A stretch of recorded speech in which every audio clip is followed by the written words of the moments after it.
Day 1 ng pagpapatap global natin sa hero na si Alpha. Isa lang to sa mga win streak ko dito sa paggamit kay Alpha.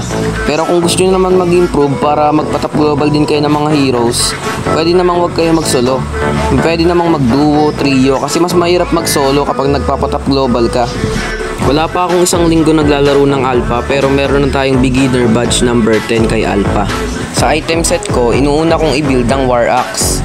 Kasunod nito ay Top Boots, Brute Force Breastplate, Queen's Wing, Oracle, at Radiant Armor. Pero pwede nyong palitan yung Oracle nyo ng Athena Shield kung malakas yung mage na kalaban nyo. At para naman sa emblem natin, naka-fighter emblem ako na merong Trail, Season Hunter, at Impure Rage. Nasa sa inyo na po kung gagayahin nyo po yung build ko.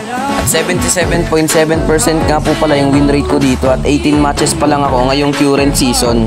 At ang masasabi ko lang po sa item at emblem set ko ay pwede po siya sa sustainability. Kitang kita naman po sa previous video ko na kaya ko pong sumabay sa 5. At pwede ko po silang ma-outplay dahil sobrang sustain po talaga ng item na yan.